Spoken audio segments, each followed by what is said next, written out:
আমার খুব খিদে পেয়েছে, আমাকে কিছু খাবার খেতে দাও না মা। কিন্তু মা, ঘরে যে কোনো খাবার নেই, তাহলে তোকে কি করে খাবার খেতে দিব বল? আমি কাজের খোঁজে পাশের বনে যাচ্ছি, কাজ করে তারপর খাবার নিয়ে আসবো রে মা। এতক্ষণ আমি কি করে থাকবো মা? ক্ষুধার জ্বালা যে আমার পেটটা চোচো করছে। তুমি বনে কারো বাড়ি থেকে একটু খাবার এনে দাও না মা। বনের সবাই তো গরিব পাখি, তাহলে কার কাছে খাবার চাইতে যাব বল?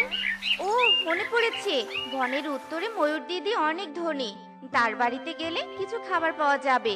তুই আমার সাথে ময়ূর দিদির বাড়িতে চল, তোকে খাবার নিয়ে দিয়ে তারপর আমি কাজে যাব। আচ্ছা ঠিক আছে মা, চলো।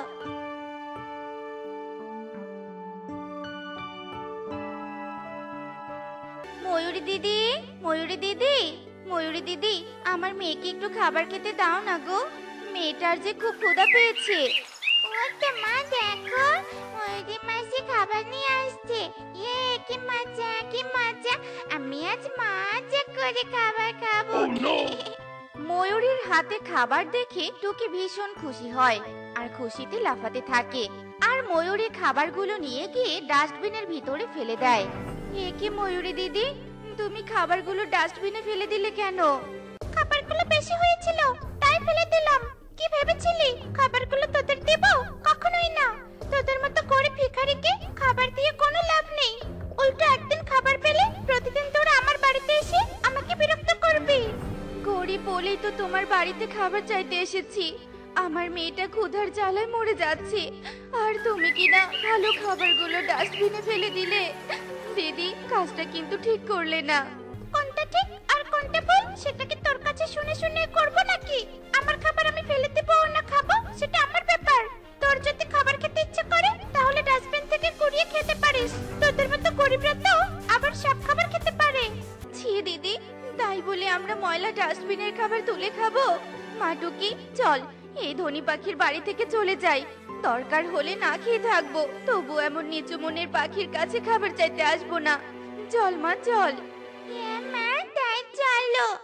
এসব বলে টুনি সেখান থেকে চলে যায়, আর তারা পুকুরের পাশ দিয়ে উড়ে যেতেই কারো কান্নার আওয়াজ শুনতে পায়। মা দেখো, ওই পুকুর থেকে কান্নার আওয়াজ আসছে। মনে হচ্ছে কেউ পানিতে পড়ে গেছে। হ্যাঁ রে মা, আমিও তো তাই শুনতে পাচ্ছি, চল তো ওখানে গিয়ে দেখি। কে কোথায় আছো? কে কোথায় আছো? আমাকে সাহায্য করো, আমি যে মাটির নিচে পড়ে গেছি, আমি মাটির নিচে চাপা পড়েছি, আমাকে সাহায্য করো, আমাকে সাহায্য করো। এ কি, ব্যাংকটা তো মাটি চাপা পড়ে গেছে, তাড়াতাড়ি ব্যাংকটাকে সাহায্য করতে হবে। এরপর টুনি ব্যাংকটাকে মাটি চাপা থেকে মুক্ত করে দেয়, আর ব্যাংকটা তাড়াতাড়ি পুকুরে লাফিয়ে পড়ে আর পানি খেতে থাকে। তোমাকে অনেক ধন্যবাদ পাখি, তোমাকে অনেক ধন্যবাদ। আজ তুমি আমাকে সাহায্য না করলে আমি বুঝি এতক্ষণে মরে যেতাম। 1 মিনিট দাঁড়াও, আমি তোমার জন্য একটা ফল নিয়ে আসছি। না না ব্যাংক, আমাকে কিচ্ছু দিতে হবে না।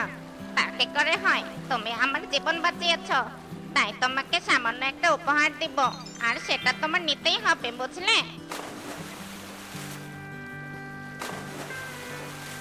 তুমি তো আপেলটা খেতে পারো, আমাকে দেওয়ার কি দরকার ছিল বলো? না না, আমি খাবো না, তুমি খেলে আমি বেশি খুশি হব।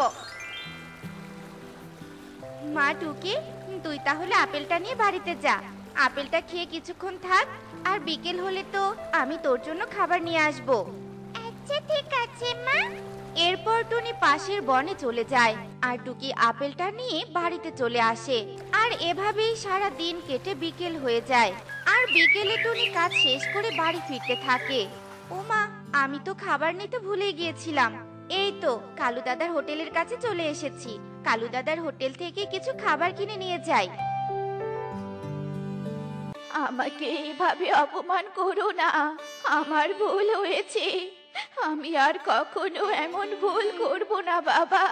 একটু খাবার চেয়েছি জন্য আমাকে এভাবে অপমান করলে, আমাকে যেতে দাও, আমি আর এমন ভুল করব না। এ কি ময়ূর দাদা, তুমি বুড়িমাকে এভাবে অপমান করছো কেন? বুড়িমাকে যেতে দাও, যেতে দাও বলছি। অপমান করবো না তো কি করবো? আমি একটু হোটেলে খাবার খেতে বসেছি, আর এই বুড়ি এসে আমাকে বিরক্ত করেই যাচ্ছে। ভিক্ষা করার জায়গা পায় না, আমার কাছে ভিক্ষা করতে আসে। বুড়িমা গরিব বলেই তোমার কাছে একটু খাবার চেয়েছে, তাই বলে তুমি এভাবে বুড়িমাকে অপমান করবে? তোমার বউ যেমন নিচু মনের পাখি, তেমনি তোমার মনটাও নিচু, বুঝলে? তোর এত বড় সাহস আমাদেরকে নিচু মনের পাখি বলিস? আজ কিছু বললাম না, কিন্তু আর কোনোদিন যদি এমন কথা বলিস, সেই দিন আর তোকে আমি ছাড়বো না। মারে, তুই ওই পাখিকে এসব বললি কেন? ও ধনী পাখি, যদি কোনো ক্ষতি করে বসে তোর। ক্ষতি করলে করবে, তাই বলি কি অন্যায়ের প্রতিবাদ করব না? কালু দাদা, তোমার সামনে বুড়িমাকে ময়ূর দাদা এত অপমান করলো, আর তুমি কোনো বাধা দিলে না, শুধু তাকিয়ে তাকিয়ে দেখলে। তা কি করব? তোদের মতো গরিব পাখির জন্য ধনী পাখির সাথে খারাপ ব্যবহার করব? জানিস, ময়ূরের জন্য আমি ব্যবসাতে অনেক লাভ করতে পারি, কারণ ময়ূর আমার হোটেল থেকে অনেক খাবার কিনে খায়। তাই বলে অন্যায়ের প্রতিবাদ করবে না? ছি ছি ছি, হ্যাঁ, আমরা এমন পাখিদের সাথে বসবাস করি যে যারা অন্যায়ের প্রতিবাদ না করে উল্টো অন্যায়কে সমর্থন করে। তোমার হোটেলের খাবার কিনতে এসেছিলাম, কিন্তু এখন আর কিনবো না। বুড়িমা, আমার সাথে অন্য হোটেলে চলো, সেখানেই তোমাকে খাবার কিনে দিব। যা যা, তোর মতো কাস্টমারের দরকার নেই আমার। কি নীতিবিদ এসেছে, যত সব ভিখারি। এরপর টুনি সেখান থেকে অন্য হোটেলে চলে যায়, আর এভাবেই সেই দিন কেটে যায়। পরের দিন সকাল হতেই পুলিশ ময়ূরের বাড়িতে চলে আসে। ময়ূর, ময়ূর, বাড়িতে আছিস? বাহিরে আয় তো। একে পুলিশ স্যার, আপনি আমার বাড়িতে কেন এসেছেন?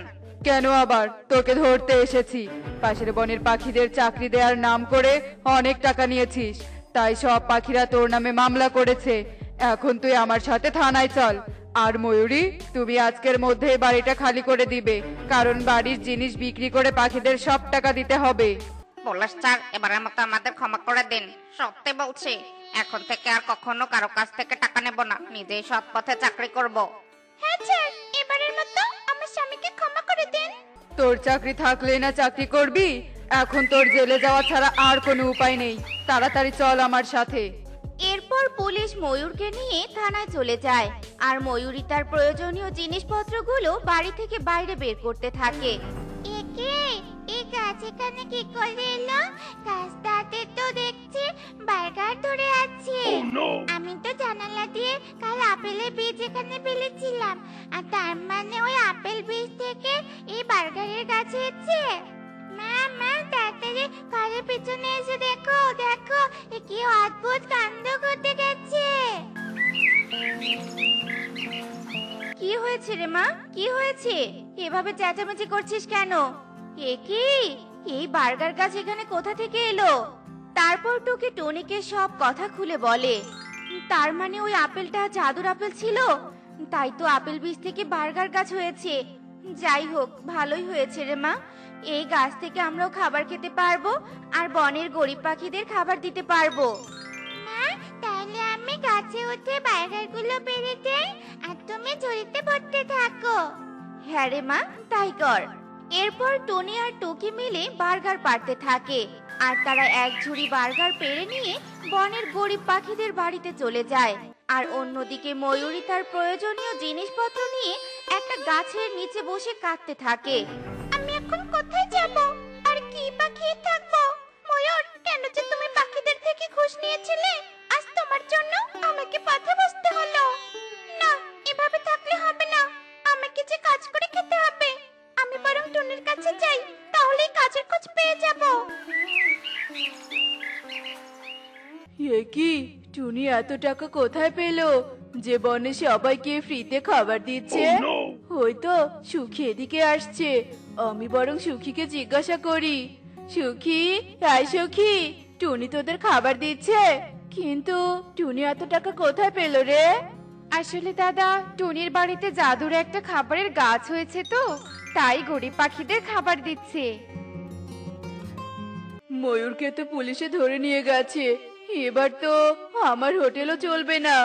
আর হোটেল না চললে যে আমাকে না খেয়ে মরতে হবে। না না, আমাকে তাড়াতাড়ি টুনির কাছে ক্ষমা চাইতে হবে, যাতে পরে টুনির কাছ থেকে খাবার নিয়ে খেতে পারি।